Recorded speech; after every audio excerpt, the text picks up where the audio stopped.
information and to hear news and network news. Ṣùgbọ́n nísìn bó bá ṣe ń ṣẹlẹ̀ là ń rí báyìí. Olamide ẹ káàbọ̀ sà. So without wasting our time, Emma, for so many people that are coming to DM, I have said this several times, and I used to say it to people that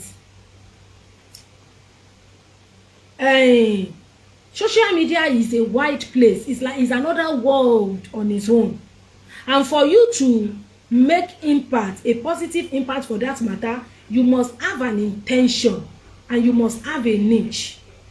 There is a difference between a blogger and a content creator. Our bloggers, they are not necessarily content creators. Bloggers are those ones tó jẹ́ pé bóyá táwọn celebrity méjì kan bá ní rift tàbí ní anything láàrin ara wọn, they will bring it to limelight, they will talk about it, they will analyze it. Olamide KK wọ́n ní good morning madam ẹ kú iṣẹ́, happy new month. Ẹ káàbọ̀ Olamide, ẹ jọ̀ọ́ bá mi tab, help me to double click and help me to share. They will analyze it, they will talk about it. They are not necessarily content creators. No sir, Mr. Oni Oladimeji on Facebook, I'm not the one sewing it o. Mo ń tà ní. I'm the one say I'm selling it. Mo máa ń order fún ni àwọn aṣọ yẹn. Ṣóyé wa, bloggers analyze issues. Wọ́n máa analyze ọ̀rọ̀ ni. The content creators are those ones that create educative information. They create educative content for people to learn. As a content creator, you could be a preacher, you could be evangelist, you could be probably a doctor or a nurse or a scientist or an educationist or a political science, learner, or somebody that have something meaningful to sell to the world. A blogger does not necessarily produce content. What they do is that they stage a show for analysis. Everybody is important in his own place. You understand? So for you to be a content creator, you must have a niche.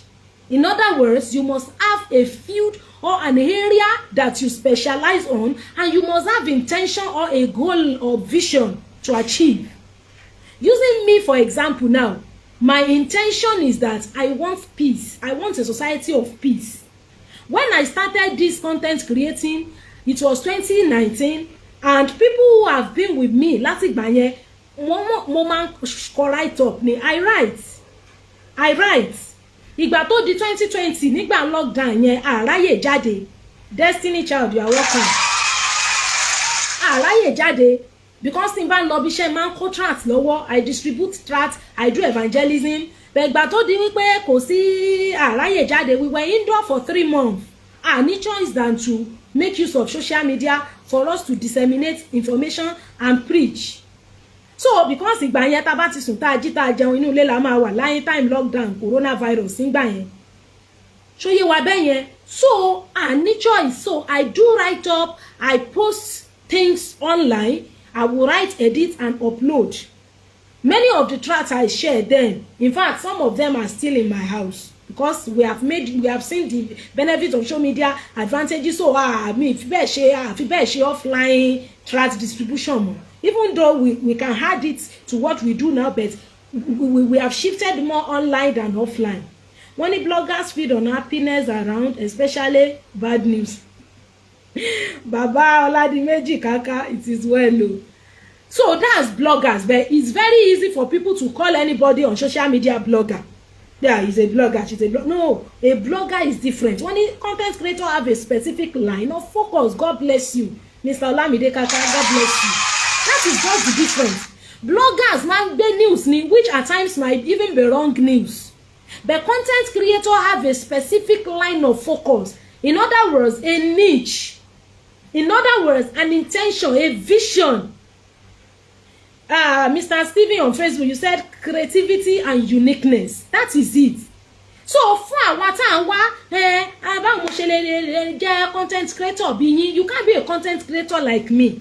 You can only be a content creator like yourself. You can't be me. Just the same way I cannot be someone else. I can only be Bose JMK. I can't be somebody else. You have to be real. You have to be you. You can't be somebody else. You must have a niche. Now your niche is like your department, just like Batomba Bepe. Oh, what's your discipline in school? In other words, what course did you study? You must have a department. You cannot be here and you are there at the same time. Niche tó bá nìyẹn, it could be your field of studies. It could be your course of study. It could be your niche of research. It could be an area of ministry for you. Tó ń ṣe. You create content around that thing.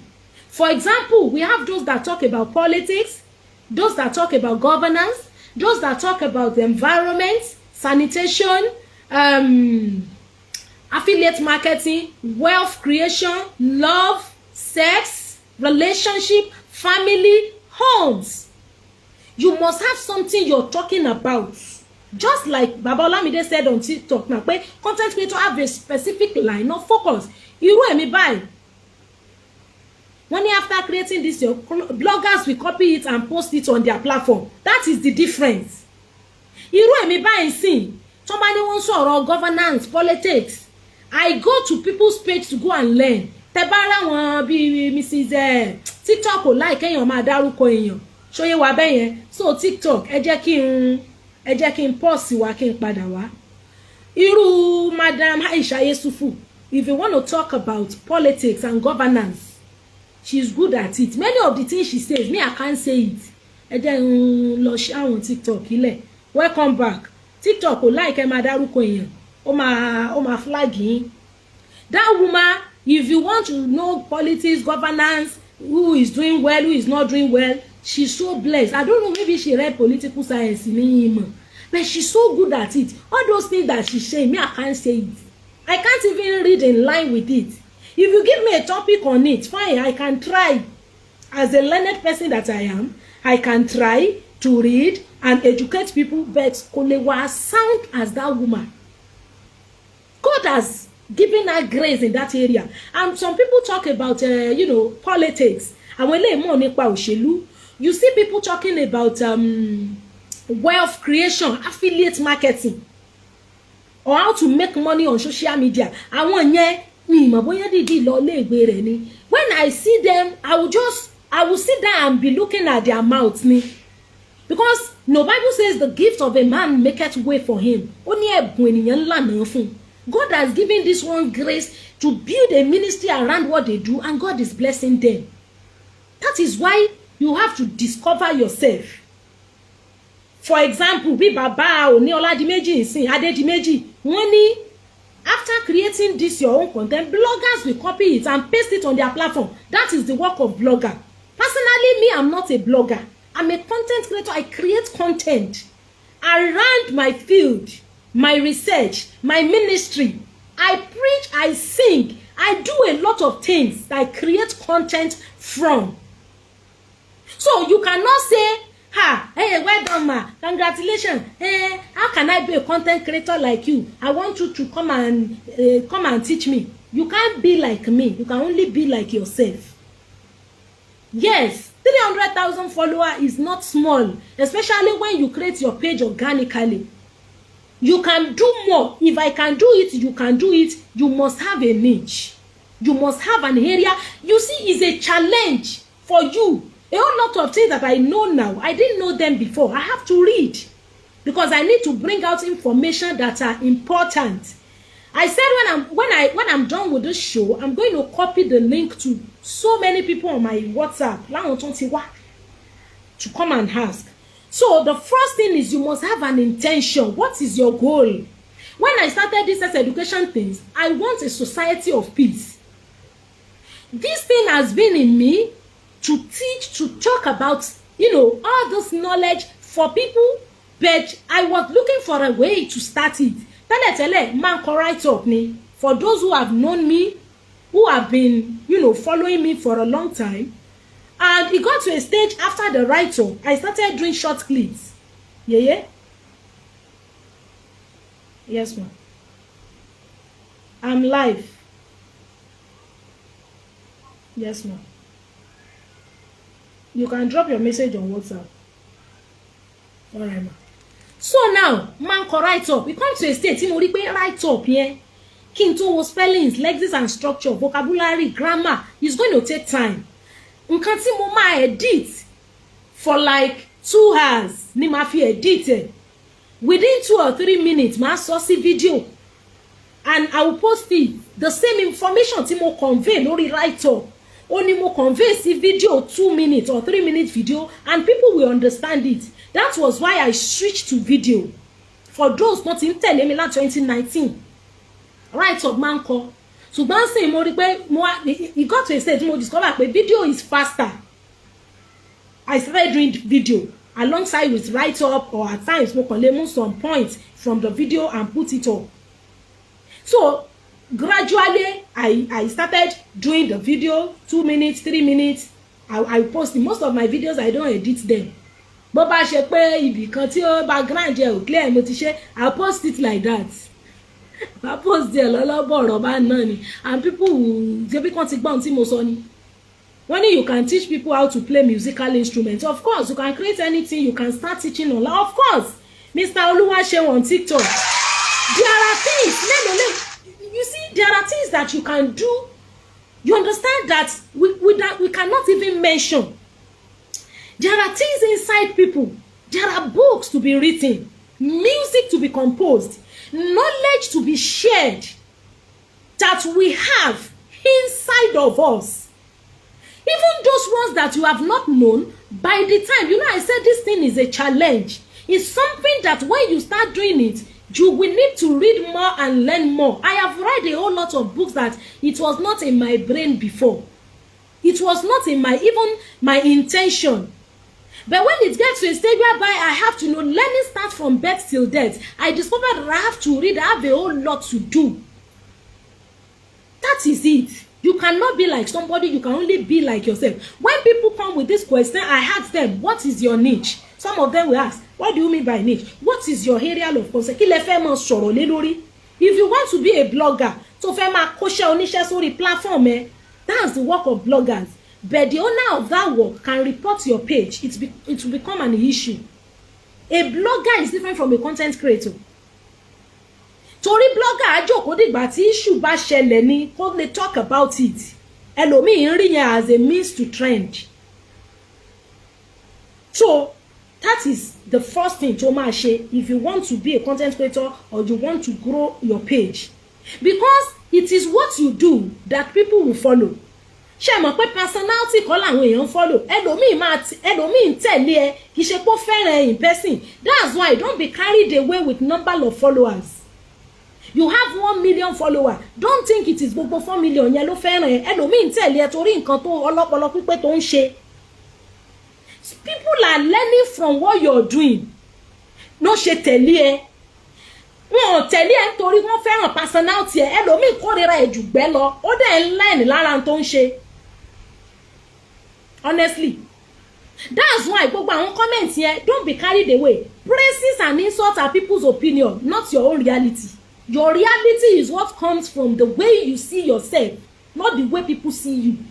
Somebody can be praising you, you are doing well, you are doing this, kò sí fẹ́ràn rẹ. He's only learning from what you're doing, not because he like you as a person. When you're absolutely right. Of course, local of London, thank you. So don't be deluded, don't be carried away. If you say you are doing well, you are doing me, you can just káwọn kíní yẹn wọ ọpọlọ mi. Don't be deceived. So nǹkan ṣe làwọn èèyàn tẹ̀lé, kì í ṣe wọ gangan. They might not like your personality. If they see bad thing, they will say make bad thing happen to your enemy. No be say they like you. Àwọn èèyàn wà tí wọ́n fẹ́ràn rẹ, they just like you in person. Even if you make mistake, they like you, they want you to correct that mistake. That's why if I'm thanking people, I will say the people that like me, thank you. Even those ones who don't like me. Because that is how life is. As long as you want to allow kan tó fẹ́ràn àtàwọn kan tó ṣe fi fẹ́ ìṣe pọ̀ fẹ́ràn wọn bá náà tààrà. One thanks for the giveaway. We thank God, Mr. Olujimi Adedeji. So that is the reason why you must have a content. If I open Abosede Ijinle, I'm talking to Facebook people now. Page Abosede JMK yìí nsìn. Ó ti wà tipẹ́, ó ní mo ti build láti 2019. Abosede Ijinle. Tẹ́ bá lọ wo page yẹn nsìn, àwọn tó wà ńbẹ̀ is 43,000. November ni mo create page yẹn. Kò tí ì pọ̀ṣù méjì. we have the whole of December, the whole of January and February. Okay, ká sọ pé oṣù mẹ́ta èèyàn betty close to 45,000. tẹ́lẹ̀ tí n bá ṣe ìgbà tí mo create Bọ́sẹ̀dé JMK yìí ọdún kan ọdún méjì bóyá làwọn tán wà ń bẹ̀ tí pé 1,000 content to if I create a page láàárọ̀ yìí tí n bá ṣí page láàárọ̀ yìí tí mo wá mú bóyá àwọn old content mi bíi méjì àbí mẹ́ta tí mo kó síbẹ̀ tó bá fi máa tó ọ̀sẹ̀ kan àwọn tó ń worí page yẹn tó máa tẹ̀lé page yẹn wọ́n á ti tó 10,000. ẹlòmíì bá dẹ̀ create page 2-3 years èèyàn 200 lè má ti tẹ̀lé page tó o bá gbé content síbẹ̀ content làwọn èèyàn ń tẹ̀lé. Once you are doing what you are doing is educative, is meaningful, they don't need to like you. wọ́n á tẹ̀lé ẹ torí ọpọlọ yẹn torí iṣẹ́ ọpọlọ tó ń ṣe. So everyone tó ń wà ní at the sound of my voice, you want to be a content creator, go and get a niche. Don't tell me you don't have a niche. Everybody is unique. Mo sọ fún pé àwọn nǹkan táwọn èèyàn mi ń ṣe èmi ò lè ṣe. Irú ìyá tí mo sọ̀rọ̀ olóṣèlú èmi náà ní pátì tí mo mọ dìbò fún o náà wá fẹ́ dìbò nísìn mo ní pátì tí mo mọ dìbò fún ṣùgbọ́n gbogbo àwọn nǹkan tí ìyá yẹn máa ń sọ yẹn èmi ò lè sọ kì í ṣe pé mo ń bẹ̀rù o but I don't know it. I can read about it and teach it, but when something is really in you, you know. Just like as a lecturer, if you're a lecturer, you go to the class to lecture. If you know the topic you're lecturing, the topic you're teaching, if it is in you, your students will know that this thing is really in this person. This person is knowledgeable. Unlike in you don't know. You don't need to have a practical experience or a practical knowledge of it. Even theoretical aspects, you are in it. You know it, you understand it, and you are not naive. People will know. Ọmọ tí ò bá mọ nǹkan, student tí ò bá mọ nǹkan, tó bá mark script student yẹn, Boske, thank you for the roses. Tó bá mark script ọmọ yẹn, wàá ti mọ̀ pé yí ọmọ tí ń ṣe, yí ọmọ nǹkan kan, ó jíwèé wò ní kò mọ̀. Bẹ́ẹ̀ iṣẹ́ tó kà, tó mọ̀, tó dẹ̀ yí ẹ, tó understand it, the way you deliver it will be different for ẹni tó ṣe pé mo gbọ́ mo branch tó kàn gamble. You have to be knowledgeable. You have to be, you have to do something that is researchable, that is readable. You cannot come and give us a theory to exist. Nǹkan táwọn èèyàn sọ kiri sí pé science sọ pé ọkùnrin gbọ́dọ̀ ejaculate ní 21 times lóṣù kó lè guide ara ẹ̀ against the prostate cancer. Mo ti sọ̀rọ̀ yẹn láti 3 years ago nígbà tí mo grant interview Alex TV ní 2021 February. Ó ní gbogbo èèyàn doctor kan medical doctor kan sọ lẹ́nu ọjọ́ mẹ́ta tí gbogbo èèyàn gbé kiri. Mo ti sọ̀rọ̀ yẹn tipẹ́ because it is researchable. Mo rántí ìgbà táwọn religious bodies ń bá mi jàgbá yẹn mi ò torí ẹ̀ debunking tí mo sọ because I know it is the truth. That is it. What you're saying must be correct. You don't come and to appear on the screen because you want them to see you. To bá sọ people will probe you. Yes. So you must have a niche, an area of focus, and an intention. And I will tell you that I have peace, and I am happy that by the grace of God, I have achieved my intention, and I'm achieving it. I will continue to achieve it. Because if you look around, there is peace in homes. How many women have you seen that went and killed her husband because the husband did something, or because the husband has done something? How many obìnrin lẹ́rí tó ti fi mọ́tò woman lọ́yà kan náà ló fi mọ́tò lé ọkọ ẹ̀ lọ tí mọ́tò lọ forí ṣánpọ́n tó bọ́ sínú kòtò tí woman yẹn kú dànù? Obìnrin mélòó ló ti gókó ọkọ tó ti dá mí gbóná sọ́kọ láti ìgbà tá ti bẹ̀rẹ̀ ọ̀rọ̀ yìí? Because when I started these studies, I intentionally studied the sexual nature of men, the psychology, how bọ́pọlọ wọn ṣe ń ṣiṣẹ́ pẹ̀lú okó wọn yẹn, and I understand it. Oh, lè compare obìnrin pẹ̀lú ọkùnrin. And these are things that are researchable. Research told us that a man is spontaneous, the woman is responsive. In other words, obìnrin máa ń respond ni. A woman can either respond to either touch or memory or love or words or anything. A man does not need to love somebody before his body will rise to that person. Nítorí pé ọkùnrin máa ń wà spontaneous ni. These are the things tá à ń sọ field bóyá wealth creation ni wọ́n fẹ́ mọ sọ̀rọ̀ nípa, you must be rooted. You must be ready to read and understand and disseminate, have a good presentation. If not, ìgbà tí àwọn ọ̀rọ̀ bàbá Ìjẹ̀ṣà ṣẹlẹ̀ ńgbà kan tán ló ṣe gbá kan ṣàwo, ẹlòmíì fẹ́ di blogger pàpàǹdodo. Ọ̀pọ̀lọpọ̀ àwọn tán bọ́ síta rojọ́ nígbà yẹn, àwọn dàlẹ́nì. Àárí wọn mọ́ because in a recent, they don't have content. They just want to use that opportunity to create 1 or 2 videos and wọ́n dẹ̀ ọ̀rọ̀ gùdùgùdù dá wáíwá akàngbọ́ wọn àgbọ́ wọn mọ́ náà ni. Wọ́n kàn déédéé pack off náà ni. And that is it. Because wọn ò ní content. Unfortunately, tó bá sọ pé bóyá ìjà táwọn kan ń jà ni wọ́n fẹ́ lo avenue yẹn ló wá bọ́ síta lo stage show. Bọ́n ṣe rọ́ wá wo show ẹ̀yẹn bẹ́ẹ̀ náà ṣe máa rọ́ padà because you don't have anything educative and meaningful to talk about. That's why we are saying you must have a niche. You must have an intention. My own intention, I have told you that it is for us to do what? To learn. For us to learn to have peace in our hearts, in our homes. And I am also learning. I relate with professionals. This book that I wrote, Testicular Torsion, pé kí testicle kó torsion kó lọ àwọn ọmọ tó yẹ kí wọ́n máa ń lọ láti kékeré yẹn. I authored it, I wrote it with a nurse, one mommy nurse that she's a senior nurse. You understand? We did it and just published it. Why? Because it is educative and I relate with professionals who are in line with that same thing I talk about. You understand? Fine, when you do research, either at master's or PhD level, you be a doctor in academics. A PhD doctor is a doctor in academics, not medical doctor. But it is some level of research that will take you there. You have to learn. You don't have to have one big certificate before you be a content creator, but you must be ready to learn. That's why most of the time, ó máa ń rọrùn kó jẹ́ bóyá iṣẹ́ tó ń ṣe àbí field of studies ẹ̀ àbí iṣẹ́ tó kà nílé ìwé. Now, after you having a niche, I said you must concentrate on it.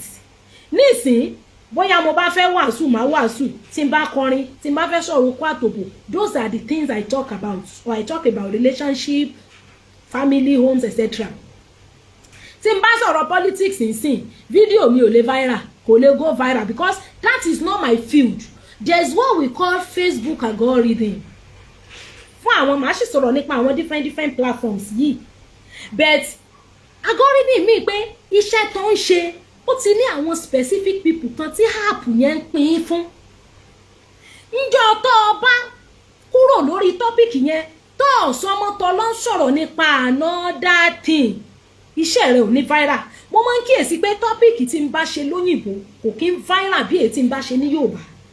Because my page has been registered under Facebook algorithm as a Yoruba page, a dialect page. Ìjọ́ tó bá ti change sí nǹkan mi, kíní yẹn ò ní rìn jìnnà.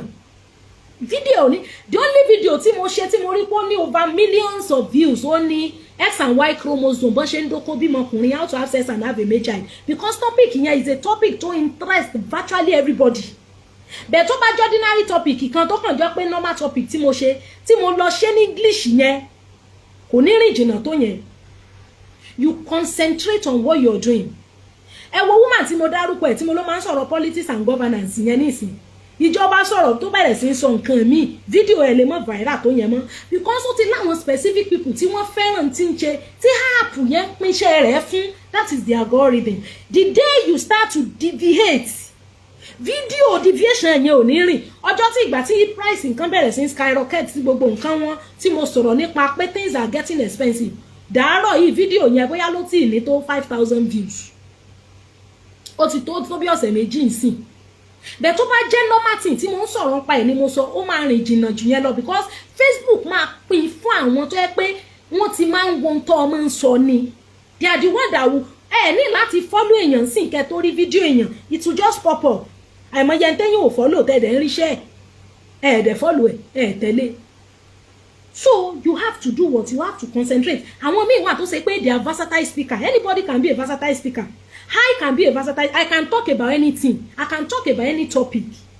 mo kàn lè má go deep into it bí field tí mo ń ṣiṣẹ́ lé lórí, but there is no topic you give me that I can't work on. But àwọn ọ̀rọ̀ mi wà, I will just decide to keep quiet. I didn't want to talk about it. There are versatile speakers.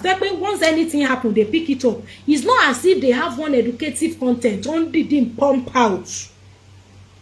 Those are bloggers. It all depends on your intention. If you want to be a blogger, you want to be a content creator. We are content creators, we are not bloggers. But it is just sáré rọrùn fún yàn láti sọ pé they are bloggers. Fine, it's a general name tó ń lò for everybody. But in the real sense of it, àtèmi o àtàwọn all other people tí mo ti họ́ọ̀fù TikTok kò like èèyàn máa dárúkọ èèyàn myself. Ìgbádùn ló bá dé àròjinlẹ̀ àtàwọn èèyàn míì bóyá bí àwọn comedian tó yẹ pé comedy làwọn máa ń ṣe. We are not bloggers. We are content creators. We create content that are educative and we share the information. That is a content. Content yẹn làwọn blogger ń lò láti build the page tiwọn. There is no need for reputation. So I said you must concentrate, you must have a niche, you have a goal, an intention, and you concentrate. Yes, I said you must be ready to learn and read and follow those that do the same thing. O gbọ́dọ̀ ṣetán láti ka ìwé. Mo láwọn ìwé kan tó yẹ pé mo máa ń kà tó yẹ pé information. In fact, there was a time tí a ń sọ̀rọ̀ nípa lifespan of àtọ̀ nínú obìnrin, pé tí àtọ̀ bá wà lára obìnrin, how many days làtọ̀ yẹn lè fi live kó tó di wípé ó máa wà denatured. Àwọn ìwé kan wọ́n ní 2 days, àwọn kan ní 3 days. Ìwé yẹn dẹ̀ tóbi gan. At the end of the day, at the long run, a wá padà rí pé àwọn journals ní sọ pé àtọ̀ tó bá jẹ́ healthy àtọ̀ tó dẹ̀ wá látara èèyàn tó wà healthy, ó sì lè lo 4 days tí ò ní tí wà denatured. Tó gbogbo àwọn X tó wà, àwọn Y chromosome tó wà bẹ́ẹ̀ lè ti wà denatured bẹ́ẹ̀, ó sì máa kà àwọn remnant of X kọ̀ọ̀kan tó sì lè fertilize ẹyin tóbìnrin yẹn ò bá tí ovulate. So irú àwọn nǹkan bẹ́ẹ̀ yẹn, you must be able to study different journals, different literatures, kó tó lè come up with a figure. Because one of the things about social media is that people are so intelligent. Àwọn tán ń gbọ́ wa wọ́n gbọ́n jù wá lọ. Wàsíù Ọláyíwọlá, thank you sir. Àwọn tán ń gbọ́ wa gbọ́n jù wá lọ. A professor is here, doctor is here. People are very knowledgeable about all these things you talk about. They are here online. If you drop any information that is not correct, they will easily probe you or challenge you or tackle you. Ìdí nìyẹn tó fi gbọ́dọ̀ rí wípé ìtọ́ ń sọ ó correct to certain extent, to a very reasonable extent. So yé wa bẹ́ẹ̀ yẹn. So máa tẹ̀lé àwọn tí ń ṣe irú tó ń ṣe. And that is the reason why most of the time when I see people that they talk about somebody, I will smile in my mind. Most of the time, àwọn èèyàn tá ń wò yìí kì í ṣe ń tààrò kí yàn jẹ́ ni yàn jẹ́.